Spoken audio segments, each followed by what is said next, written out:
Да, друзья, здравствуйте. Меня зовут Виталий. Сегодня мы посмотрим немножечко по Axapti какие-то вещи.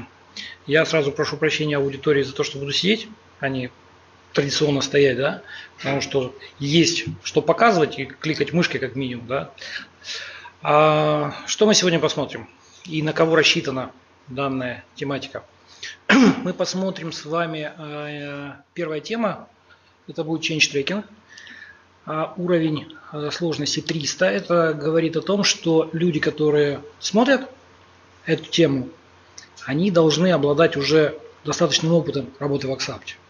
Это не значит, что мы не рады всех здесь видеть. Да?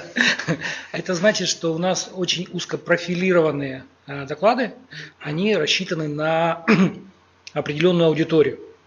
Мы будем очень рады, если наша аудитория будет каждый раз такая профессиональная, как сегодня, например. Вот. Вторая тема, которую мы сегодня будем рассматривать, это дизайн паттерн фабрика.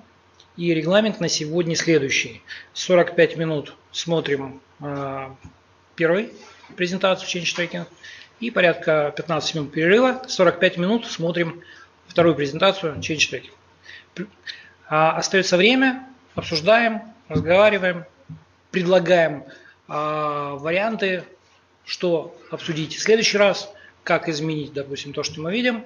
И заодно хотел сказать о том, что на этом месте может быть каждый из вас. Мы будем приветствовать, если вы будете занимать место ведущего и что-то рассказывать, потому что, я думаю, у каждого из нас есть богатый опыт, которым он может поделиться. Наша задача, чтобы сообщество в Украине росло, развивалось, крепло и оставалось самым сильным, собственно говоря, в мире. Угу. Есть. Вопросы на текущий момент? Нет? Ну тогда поехали. Change Tracking.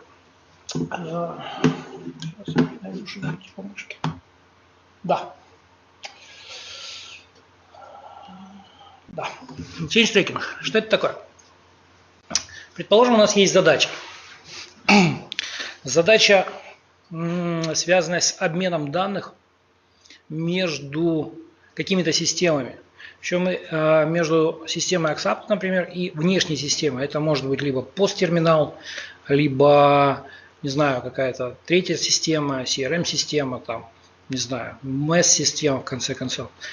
И в рамках этой задачи стоит задача обмена изменениями. То есть те же справочники номенклатурные, предположим, что-то какое-то действие произошло, изменилось какой-то атрибут, значение какого-то атрибута. Мы знаем, что нам эту сущность нужно выгрузить во внешнюю систему. В рамках этой задачи я приготовил демонстрационный пример на примере атрибута. Что такое атрибуты в Axapti? Раньше для того, чтобы я каждый раз буду говорить раньше, почему? Потому что наша аудитория состоит не только из слушателей, которые работают на современной версии Axapti 12, да, но большая часть аудитории работает с предыдущими версиями, как то, например, с 2009, иногда и версии по старее.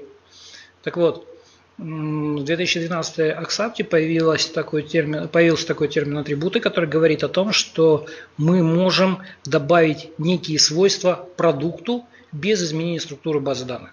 Например, если нам нужно учитывать размер неинтересно, предположим, влажность некого продукта, да, какой обычный путь, что мы можем делать в номенклатурнике? Создаем новое поле, называем его влажность, и, собственно говоря, проставляем. Microsoft отказывается от этого пути и, по крайней мере, с точки зрения каких-то дополнительных полей, и один из вариантов, как можно решить, не добавляя новое поле, это настроить атрибуты. Настраивать атрибуты мы не будем, я просто покажу, как это приблизительно работает, но на текущий момент в 12 Axapti можно настроить любое количество атрибутов для любой номенклатуры, то есть без применения программирования. Все это идет консультантам, надо консультанту, предположим, о том, что он хочет учитывать влажность, там, жирность, я не знаю, еще какие характеристики, да. Там можно гладить, можно ли стирать товар, продукт какой-то. Он это все может сделать, консультант может сделать без привлечения программистов, и все от этого только получают выигрыш. Атрибуты сложны в том числе и потому, что есть такая тема в 12-й аксапте, как наследование. Наследование таблиц. Наследование таблиц, то, что пришло к нам с 12-й версии, со своими плюсами и с минусами. Одна из последующих лекций, которую мы предлагаем вашему вниманию, а мы запланировали лекции приблизительно на 7 месяцев вперед. Да, поэтому как бы есть что рассказать, есть что показать. Одна из лекций – это работа с таблицами, которые наследуются, и, соответственно, примеры использования этих таблиц, те плюсы и минусы, которые мы можем получить от использования наследования таблиц. Так вот, атрибуты – это наследованные таблицы, которые хранятся для каждого типа данных. Есть своя таблица наследованная. Допустим, для типа string есть табличка атрибутов string. Для типа date есть своя табличка атрибутов date. Все они наследованы от той базовой таблицы, которая называется ECRS Value. Архитектура работы атрибутов и связи я привел на картинке. У нас есть invent table. Я не стал вводить ECRS Product стандартный. Да? Рассмотрим вариант работы, что у нас уже все продукты прорелизены, и мы работаем уже с номенклатурным справочником, со стандартным аксаптовским. Итак, у нас есть invent table. У нас есть связь между invent table и ECRS Product Instance. Дальше ECRS Attribute Value и ECRS Value. Все связи, все линки вы можете посмотреть на экране. И задача таким образом заключается в следующем. Если мы изменяем значение какого-то атрибута для какой-то номенклатуры, эта номенклатура должна выгрузиться, собственно говоря, во внешнюю систему. Кроме того, если мы изменяем набор атрибутов, эта номенклатура тоже должна выгрузиться во внешнюю систему. Любую из этих таблиц, если мы изменяем на уровне интерфейса, информация о номенклатуре, для которой изменена эта таблица, должна выгрузиться во внешнюю систему. Что у нас в связи с этим есть? У нас есть традиционные методы решения. Каким образом попытаться сделать это, не используя change tracking. Да? Ну, самый простой метод – это мы берем, у нас есть замечательные методы insert, update. Мы на них вешаемся. И если происходит какое-то изменение, мы понимаем на методе insert о том, что изменение произошло. Взяли эту запись, для которой произошло изменение, и выгрузили во внешнюю таблицу, например. Да? И с какой-то периодичностью, там, я не знаю, настроили job, который проходит по этой табличке, и эти данные выгружает во внешнюю систему. Второй вариант. Включаем лог таблицы. Да, у нас есть database лог. Ну и, собственно говоря, для того, чтобы не перекрывать каждый insert, это делаем в одном месте. Другое дело, что мы существенно повышаем нагрузку на систему тем, что все это логируется. Третий вариант – это запросы по дате и времени последнего изменения. То есть мы включаем поля дата, время последнего изменения, коллекционируем данные и периодически перепроверяем, какие даты и время последнего изменения. Соответственно, выгружаем данные. Все это замечательно, но несет в себе дополнительные модификации. Как то у нас в запросе появились еще 2-3 таблицы, например, нам нужно понимать, что для номенклатуры изменился склад по умолчанию, и тогда ее выгружать. Мы в этот запрос должны включать не в запрос, а эту таблицу должны куда-то дополнительно включать, дополнительно думать, каким образом обработать логику, для того, чтобы выгрузить номенклатуры, по которым что-то изменилось. На текущий момент понятно, нет? Совсем грустно я смотрю, да? Нет. Хорошо. Здравствуйте. Change tracking. Смысл и суть change tracking в том, что начиная с версии R3 Microsoft начал пользоваться этим механизмом из Axapta. То есть механизм он не новый для Microsoft и SQL сервера. Другое дело, что в Axapta не было его такой поддержки и, собственно говоря, не было никаких реализаций. Microsoft сделала реализацию этого механизма change tracking для аифов и, собственно говоря, начинает его пользовать из аифов. Что такое аиф? Знаем, да? Замечательно. Позволяет отслеживать, при этом change tracking тем хорош, тем, что мы не делаем изменений в объектах которые отслеживаем. У нас change tracking работает по принципу того, что вот запрос, который я показывал, мы говорим change tracking о том, что съешь этот запрос, и все, что у тебя в этом запросе изменится, ты нам, пожалуйста, отдай. Реализуется он посредством одного класса и одной таблички.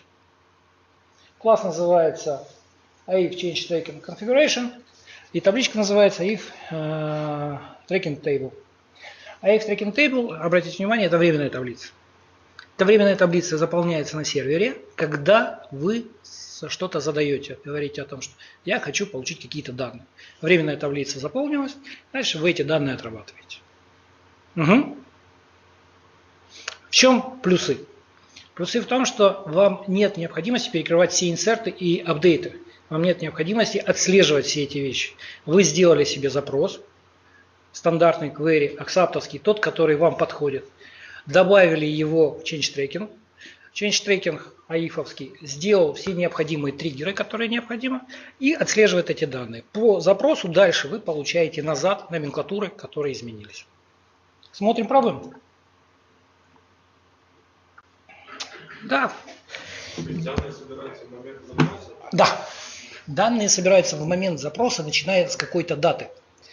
Отсюда есть два момента. Очень хороший вопрос, спасибо. Момент номер один о том, что если вы передаете некорректную данную, на текущий момент он может вам сказать некорректное сообщение. Например, я не могу что-то там синхронизировать. Я покажу это сообщение. Оно некорректное, но тем не менее смысл этого сообщения в том, что change tracking еще не отработал и данные собирать не стал. Еще не стал. А вы уже просите на эту дату какие-то изменения. Соответственно, здесь есть проблема и разрыв небольшой. Я говорю по состоянию прямо сейчас. Да?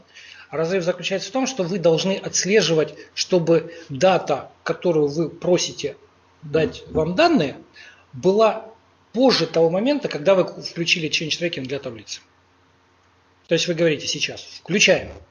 Это значит, что вы, начиная с этого момента, уже можете что-то спрашивать. Дай мне данные, дай мне данные, дай мне данные. Но если вы скажете о том, что дай мне данные за вчера, он вам вернет ошибку. Ну, такая особенность. Нет. Ну, это второй вопрос. Ну, как-то так, да. Давайте посмотрим. Да, пожалуйста. Я бы на твоем месте рассказал, как это все реализовано. Конечно. Конечно. А куда же я денусь? Конечно, будет. На уровне SQL. Ой, вот это здорово. Непредвиденные обстоятельства. Сейчас что-нибудь попробуем сделать. Предвидеть эти обстоятельства как-нибудь. Ну и ладно. Не сильно и хотелось. Да. Для успешного функционирования change трекинга что нужно? Есть обязательные условия, которые необходимо выполнять. А именно, SQL сервер должен поддерживать change трекинг, то есть он должен быть в версии не меньше, чем 2008 R2. Второе, для SQL сервера, для всего SQL сервера мы должны включить возможность change трекинга, да. Я не скажу. Не скажу, потому что это есть в технической литературе, а уже давным-давно, я не знаю... Не, есть компании, которые работают со стандартом, мучаются при этом немножечко, да, но продолжают есть кактус, колоться и плакать.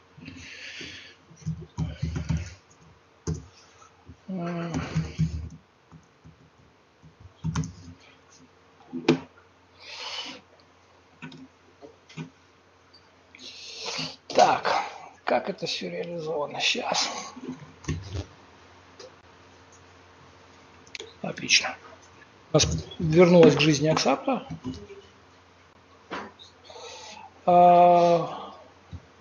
Есть такое. И проектики.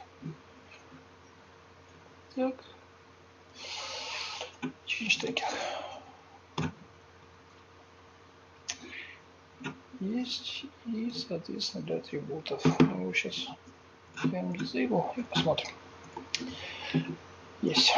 Итак, у нас есть, что есть? У нас есть аксаптовская база данных. Ой, куда ты убежала? Дебаг нажал, да? Вот, ё-моё, я прошу прощения. Есть аксаптовская база данных. В ней на текущий момент не настроен change tracking на тот запрос, который я вам показывал. Да? Вот этот запрос позволяет посмотреть, собственно говоря, что он позволяет посмотреть? Позволяет посмотреть, на каких таблицах сейчас висят какие триггеры. Вы видите, нет? Это триггеры, которые висят на табличках. Если вы в табличке какие-то данные измените, то, соответственно, триггеры вот эти отработают. Стандартные триггеры, которые есть. И две таблички, которые добавлены, аифовские, которые сейчас отслеживаются change трекингом. Свойства на табличках, допустим, для таблички ECRS Value. Да, но я этого не буду показывать. ECRS Value. Здесь есть отдельное свойство change tracking. И на текущий момент оно стоит false. Change tracking для этой таблички не включен. Кроме того, хотел обратить внимание, да, триггеров сейчас нет. То есть табличка подготовлена, на ней нет никаких триггеров, все замечательно, все хорошо. Используя некую обертку тех классов и таблиц, которые я показывал, да, мы сейчас попробуем включить change tracking для этой, собственно говоря, таблицы, для вот того запроса, который мы строили. Так, где моя мышка? Есть. Он нам говорит о том, что сейчас у нас disabled. Мы хотим включить запрос, вот этот. И что мы с ним хотим сделать? Включить? Включить.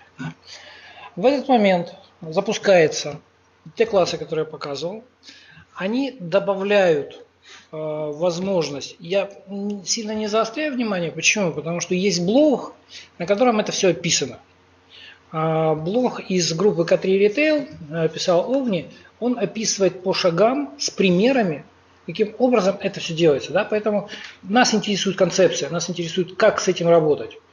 Добавлять, поставить, мы сейчас посмотрим структуру класса, но на самом деле ничего интересного. И там по шагам написано, как проверить, предположим, как работает SQL сервер, как проверить, что включена табличка для базы данных, как проверить, что включена для таблички вот эта возможность. То есть те вопросы, которые можно почитать, да, не просто посмотреть. По блогу мы сориентируемся. Вот. После того, как мы включили возможность change трекинга, что у нас происходит на самом SQL? Запускаем эти же два запроса и обратите внимание, ECRS Value добавился табличка. Первая. Она добавилась в список Change Tracking Tables. Это второй запрос. И первая, у нее появились триггеры. В том числе ECRS Instance Value и так далее. С точки зрения физики процесса произошло следующее. Вот они, эти триггеры.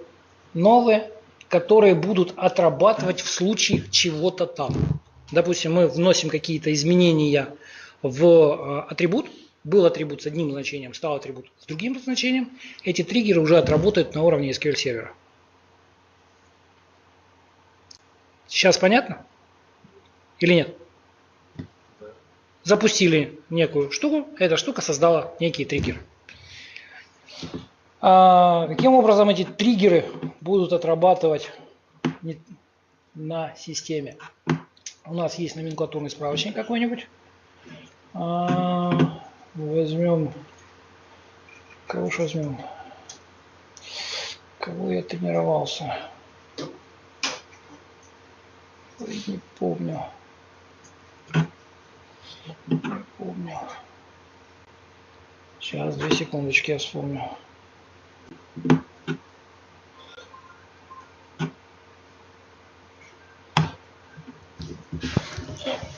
Не видно было все равно. Неудачно.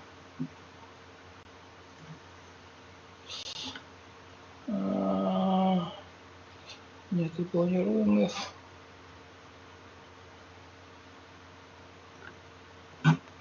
Здесь.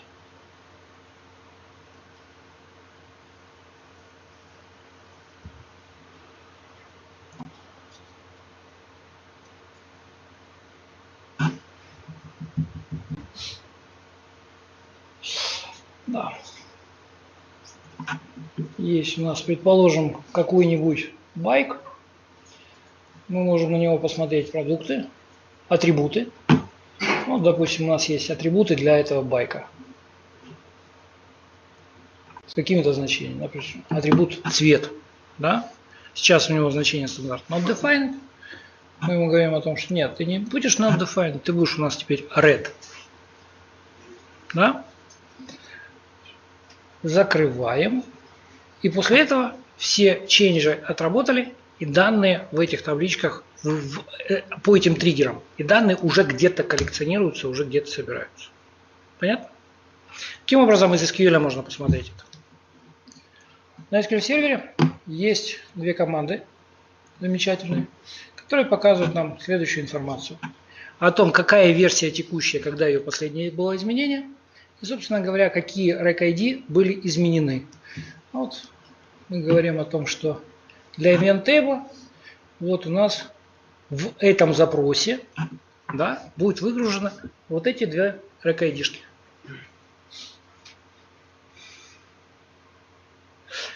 Особенность change трекинга в том, что когда он отрабатывает,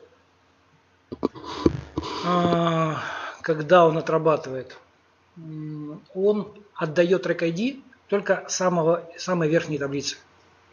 Он не дает нам, вот в текущей нашей ситуации, он не дает нам информацию о том, какой атрибут был изменен. Он нам говорит о том, что самый верхний уровень таблицы Invent Table с вот таким REC-ID, и для нее что-то изменялось. Мы изменили для одной, так скажем, номенклатуры. Да? Почему, собственно говоря, здесь две записи? Все очень просто. У нас атрибуты работают кросс-компани. То есть они не компанейски ориентированы. А номенклатура у нас компания ориентированы. Если бы мы переделали наш запрос на не Invent Table, а ECRS Product, тогда бы здесь была одна запись, потому что ECRS Product у нас одна запись. Одна запись на, ну вообще она кросс-компани. Понятно? Сделаем еще одно изменение, чтобы посмотреть.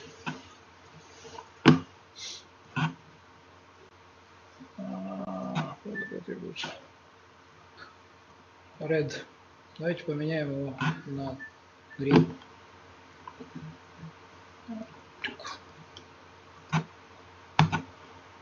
Опс. Все нормально. Что-то не туда щелкнуло. Что здесь можно увидеть? Здесь можно увидеть, отвечая на вопрос, да, вот каким образом понимать, как даты изменения. Собственно говоря, используя вот такие запросы, мы можем увидеть даты изменений. И, соответственно, если мы сделаем правильную обработку этих изменений в классе Accept, то мы их тоже можем получить. Каким образом? Давайте посмотрим. Чтобы здесь у нас получается дату. У нас 04.08, 9.41. Это Контоса стандартное, время штатовское, поэтому не пугайтесь. Так, куда мы идем? Мы идем в проекты. Да. Вот для этого у нас есть специальный класс. Дата была 8, правильно? Или когда была? 8, а время?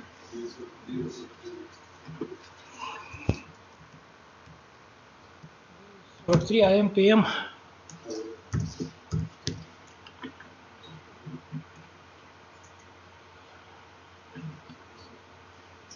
В 23.09, да? А нет, вот это. Вот же последнее изменение, правильно? Правильно. 04.08, 23.08, 41. 04.08, 23 это 11.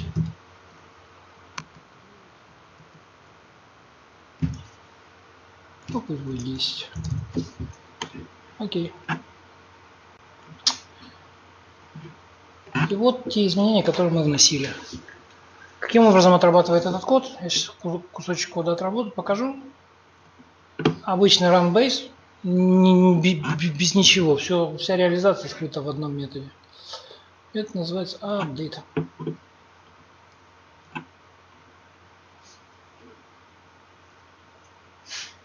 Ну, опа.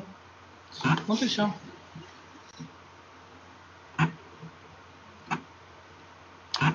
Что происходит? Мы говорим о том, что мы как работает change tracking, он работает по имени скоупа. То есть мы говорим о том, что у нас скоуп называется так-то. Для того, чтобы упростить себе задачу, мы просто решили, что имя скоупа будет соответствовать имени запроса. Поэтому здесь есть преобразование там query to str и так далее. Мы говорим по вот этому скоупу дай нам, пожалуйста, дату, дай нам, пожалуйста, данные, вот, которые мы получили из диалога. При этом заполняется вот эта вот табличка, мы по ней бежим и смотрим invent table и выводим информацию. Угу.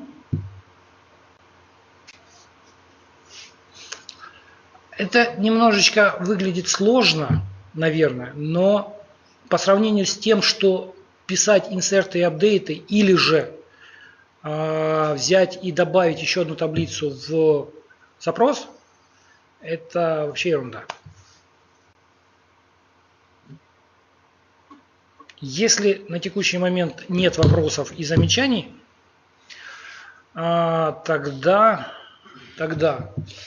давайте обсудим, какие проблемы и с чем мы столкнулись при работе с change tracking, какие у него есть свои особенности. Особенность номер раз – это то, что change tracking замечательная система, но когда мы табличку включаем change tracking, она автоматически включается full text search index. Что это значит? Это значит, что запросы, когда вы делаете вставку, обновление там, или еще чего-то, у вас обновляются не только ваши данные, но еще обновляется full text search index, соответственно, это происходит медленнее. Лучше, если вы собираетесь инициализировать какую-то компанию и знаете, что там будет работать change tracking сначала выключить, проинициализировать компанию, а потом включить. Потому что начинаются жуткие тормоза и жуткие кошмары. Запросы тупят только потому, что очень много информации импортируется и очень много всего нужно, собственно говоря, обрабатывать. Change tracking начинает распухать. Благо дело, что стандартная возможность, я не показал этого, но сейчас.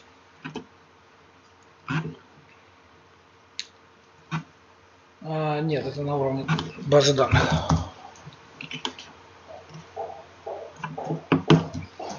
Для какой-то базы данных, для конкретной, мы можем указать период очистки данных по change tracking. Что это значит? Это значит, что раз в 2 дня вот эти вот данные, которые хранятся в системных каких-то таблицах, они чистятся. Соответственно, мы можем попасть на ситуацию, когда хотим выгрузить данные, которые уже почистились. И вот здесь с очисткой нужно выбрать просто правильный момент. Да? То есть, когда должно быть чистить, смотреть, как организовать с точки зрения процедуры вашу работу с change трекингом. Как периодически у вас происходит выгрузка. Если выгрузка раз в день, то за 2 дня это нормально, собственно говоря, чтобы она чистилась. Если у вас выгрузка происходит по требованию, а не по расписанию, да, тогда возникает вопрос, какой здесь параметр поставить и как это чистить. Оно, все данные эти хранит. Оно немного, но смотря в каких масштабах. Если я собираюсь импортировать, предположим, 300 тысяч номенклатур, каждая номенклатура имеет, предположим, по хотя бы 16 атрибутов, да, 16 дополнительных полей. 300 тысяч умножим на 16. Сразу понимаем масштаб. Но при этом он же дергает запрос каждый раз. Я говорю о том, что почему тормоза. Тормоза, потому что запрос. По поводу места хранения. Ну, не знаю. Мы по поводу места еще не особо заморачивались, потому что мы пока встряли, так сказать, в вставку и обновление. Но я думаю, что у нас следующий этап это будет как раз борьба с тем, что накопилось за время существования. То есть, насколько я понял, он просто между change tracking и просто хранит значение primary ключа на запись, которая изменилась. Теоретически да, но, к сожалению, мы не обладаем достаточным знанием в этом вопросе, поэтому не могу ответить, что он хранит. Из того, что мы видим, из того, что те инструменты на текущий момент, которые мы разобрали, это именно так, как ты говоришь. Могут быть текст индексы. Да. Как это связано с У нас в базе данных в Azure есть такая штука, называется Full Text Index. Ну, это если установлены такие индексы. При включении change трекинга для таблички, для него автоматически включается поиск по Full Text Index. Текст индекс включается какие-то поля? Да. Я сейчас покажу. Сейчас загрузится. Соответственно, при каких-то обновлениях обновляются не только вот эти вот таблички и все связанные вот по вот этому запросу, да, но еще обновляется Full Text Search. Это на тех индексах, которые реально существуют, в WhatsApp, происходит, или... Три части. Часть первая. Обновляются данные. Происходит стандартное обновление индексов, те, которые существуют в WhatsApp. Часть вторая. При этом обновляется еще change трекинг. Для того, чтобы понять, эти данные следует отслеживать или не следует. И часть третья. Еще к этому плюсом обновляется Full Text Search. К стандарту добавляется еще две части. Загрузилось? Да, Сереж?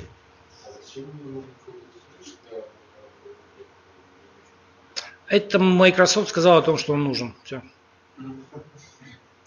Я скажу больше. При попытке мы просто на одном своем проекте столкнулись с тем, что по той статье по блогу я вижу, что просят ссылочку. Я сейчас найду, да. По статьям мы реализовывали, собственно говоря, по этому блогу, да, и наткнулись на то, что не было вот такого удобного там обертки, которая позволяла, хочешь включил, хочешь выключил, да, нужно было джобики запускать, были шаги о том, что первый шаг нужно сделать, второй шаг, третий, и при запуске одного и того же механизма по добавлению запросов change tracking, он просто добавлял дополнительные триггеры, и было такое, что дополнительных триггеров, ненужных триггеров было по 18 на табличке. То есть у нас сейчас 3, да? Вот если контроль не выполнять, то 4 раза добавил, соответственно 4 на 3, 12, да, уже. И, соответственно, все вот эти вот проблемы, которых и перестроение, и дергание, они в 12 раз больше. И когда мы попытались заимпортировать 5000 номенклатур, у нас 18 часов ушло. То есть стандартные фичи WhatsApp не отслеживают? Нет. Нет. Мы вот делали вот эту обертку, формочку, которую я показывал. Эта обертка как раз отслеживает, потому что можно добавлять, нельзя. Если можно, она нельзя. Вот, извините, назад вернусь в Full Text Search. У нас есть какая-то табличка, да, мы говорим про нашу ECRS Value. Вот она. И, собственно говоря, видим, что text value включена в Full Text Search. Это дополнительные накладные расходы. Поэтому общая рекомендация на текущий момент у нас по использованию о том, что штука замечательная, реально классная. Другое дело, что данные, которые часто обновляются или критически важные, да, лучше что-то придумать другое.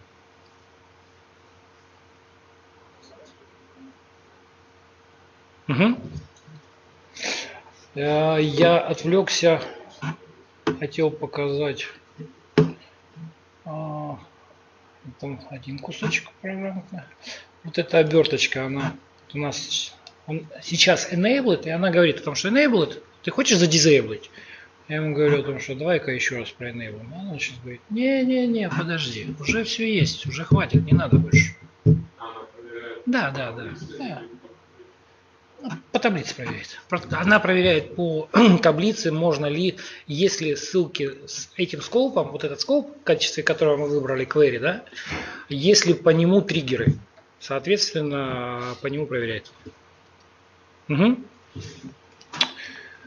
Базовый класс, ну вот эта обертка, она вообще достаточно интересная. Она, в принципе, там, из 4 действий, 2 из которых main и конструктор.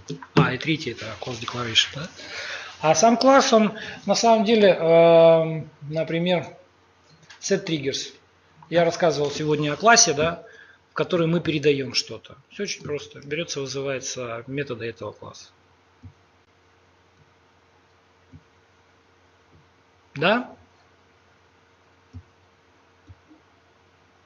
Хорошо, я счастлив. Вопросы? Нет вопросов? Либо непонятно совсем, либо, собственно говоря, не нужно никого. Какое преимущество нам дает перед database? Перед чем? Стандартная возможность WhatsApp database.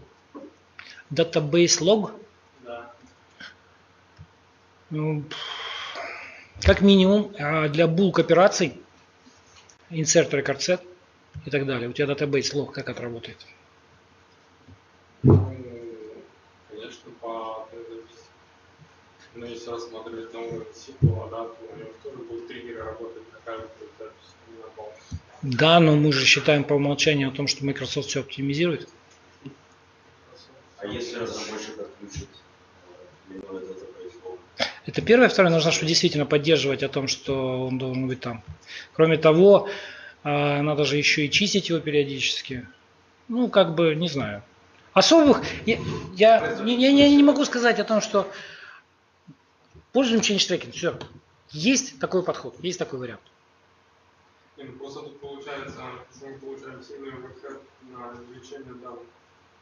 То есть, когда мы начинаем процесс синхронизации, да, то мы сначала первым шагом у нас достать те данные, которые были изменены. И получается, если у нас минус только один атрибут, вместо того, чтобы синхронизировать конкретно этот атрибут, мы начинаем синхронизировать всю эту цепочку, висать, потому что мы конкретно не знаем, что изменилось. Да, но, окей, давай сделаем так. Мы на database log вешаемся. По изменению атрибута, что мы должны сделать, чтобы выйти на номенклатуру? А зачем? Задача номенклатуру выгружать. Мы ограничены нашей постановкой. Наша постановка говорит о том, что нам нужно выгружать все номенклатуры, которые были хотя бы хоть одно поле изменено. Ну, так, нам надо выгружать атрибут. Нет, номенклатуру. А то, что в номенклатуру входит уже вовнутрь ее, и атрибуты, и дополнительные поля еще какое-то, это абсолютно второй вопрос. А нельзя просто вот эту связанную таблицу атрибутов? Можно. Для этого нужно запрос просто перестроить. А если, что касается, если включить в database log, можно. Я пытаюсь сказать, что включение вот в рамках текущей постановки, включение вот этой таблицы в database log, когда у нас происходит insert или update, да, мы видим, что вот эта таблица обновляется, атрибуты приобрели новое значение. Мы все равно этот запрос будем выполнять. Может быть, не столь явно, но мы должны выйти на номенклатуру. Правильно? И вопрос получается в том, когда этот запрос выполняется, или, вернее, даже на чьей стороне. На стороне SQL, используя change tracking, либо же на стороне accept, там, которая должна понять, атрибут принадлежит какой табличке там одной, второй, третьей. На стороне SQL она выполнится быстрее, да. И, соответственно, с change tracking работает. Ну, мы по умолчанию так считаем, да. Мы по умолчанию так считаем. Сейчас, Сергей, говори. Есть ли какое-то понимание, насколько замедляет включение этой штуки в таблицы?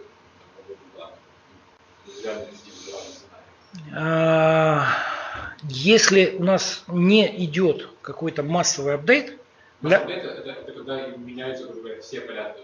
Нет, массовый апдейт это когда у нас, предположим, идет закачка, инициализация системы. Да? То есть мы говорим о том, что у нас входит там по 5000 записей за раз. Вот это массовый апдейт. А для пользовательского интерфейса, это если пользователь в нормальном режиме там берет, там, создает атрибуты, создает номенклатуру, это все очень прозрачно, он этого всего не ощущает. Почему еще раз массовый апдейт замедляет? Ну, две вещи. Первое это то, что чем больше записей в транзакции, да, тем она длиннее, и зависимость абсолютно нелинейная. Вот. И второе то, что мы в эти моменты как раз можем почувствовать влияние вот этих вещей.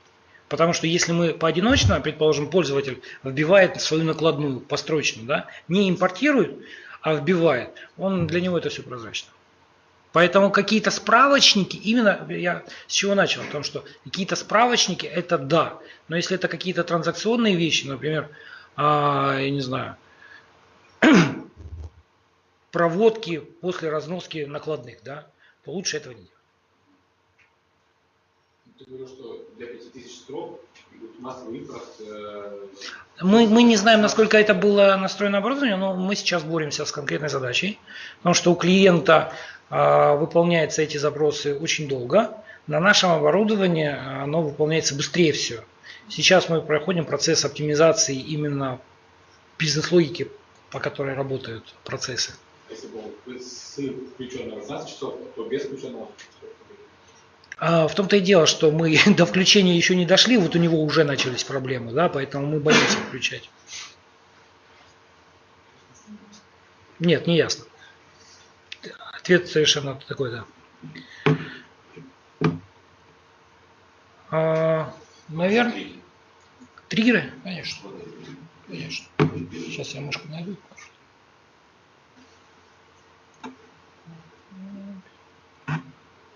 Триггеры.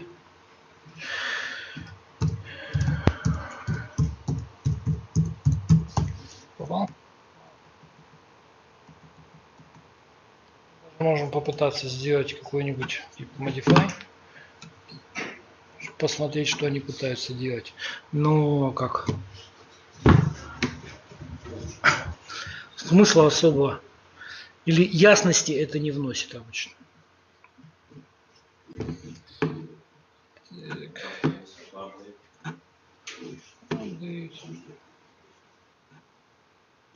Modify.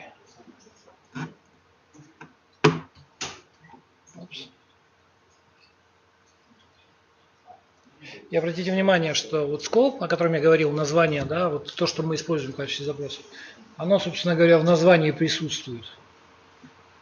А дальше уже добавляются какие-то вот уникальные кей.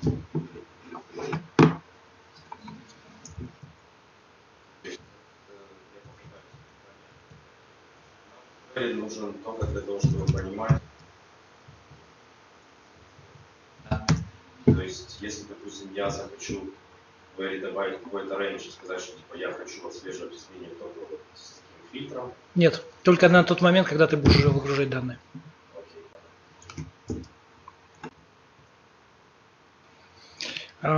Ссылка, собственно говоря, на блог. Да, вот, собственно говоря, есть блог, где описано практически все то же самое. Вот другое дело, что здесь речь идет о текстовом, то есть в нашем примере мы это немножечко причесали, придали как бы человечный вид. Ссылку просили ребята в линк.